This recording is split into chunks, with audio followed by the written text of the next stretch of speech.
Hello, God bless from Up Ministries. It's me, Dick Jr. I am coming to you today to read you Genesis chapter 26. Now, I prayed and I asked God to help me to speak with you before I started this video. And I suggest anytime you place yourself in God's Word that you pray also, and that you ask Him for knowledge, wisdom, and understanding specifically. And He's going to give them to you. Excuse me there. He's going to give them to you, and that's His promise, not mine. And it's in this book in many places if you want to go looking for it. But the reason why is He wants us to understand what's in this book, which is His perfect plan of salvation through Jesus Christ, His Son.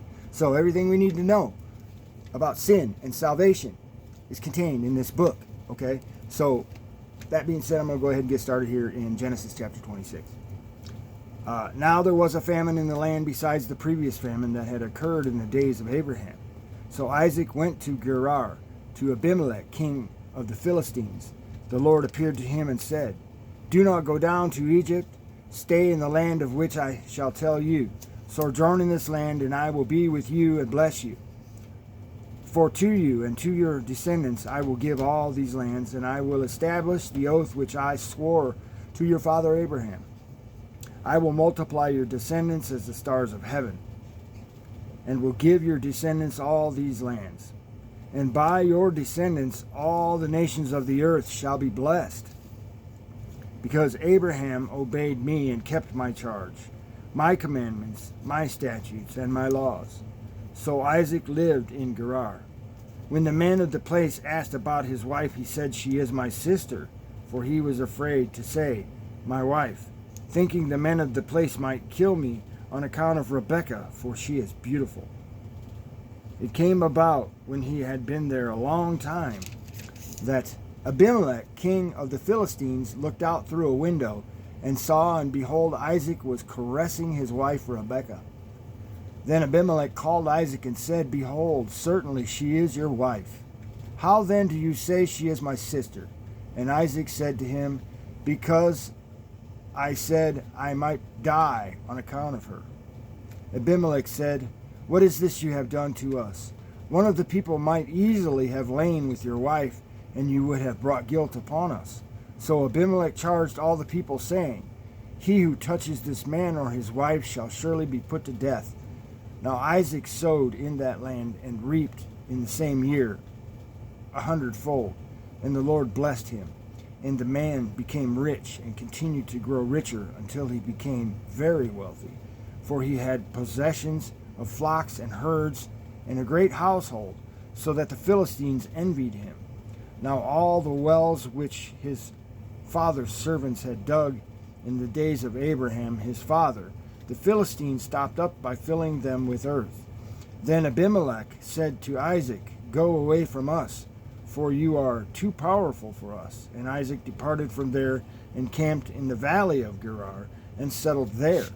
Then Isaac dug again the wells of water which had been dug in the days of his father Abraham, for the Philistines had stopped them up after the death of Abraham. And he gave them the same names which his father had given them.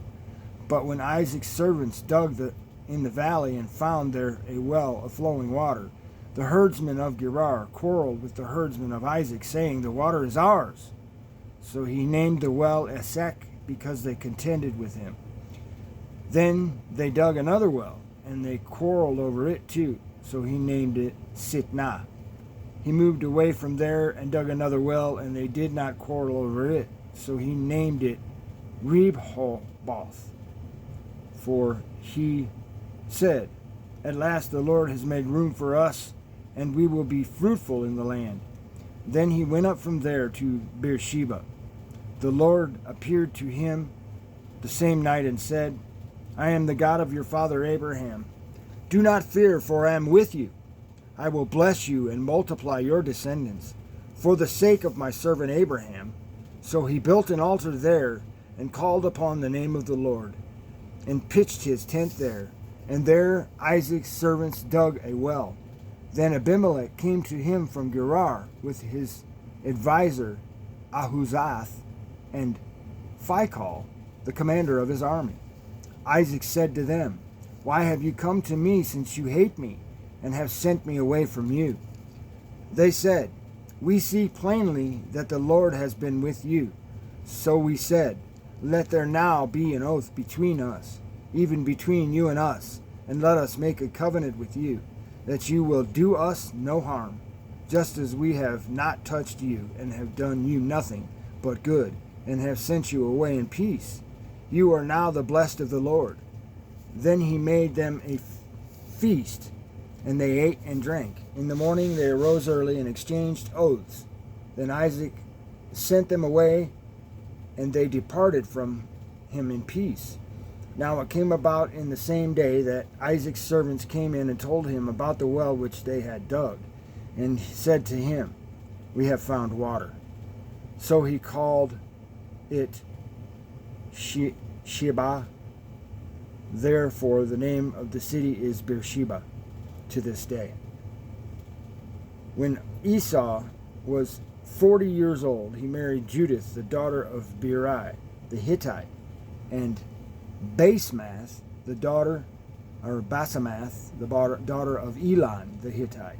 And they brought grief to Isaac and Rebekah. And that is all I have for Genesis chapter 26. Thanks for listening. God bless.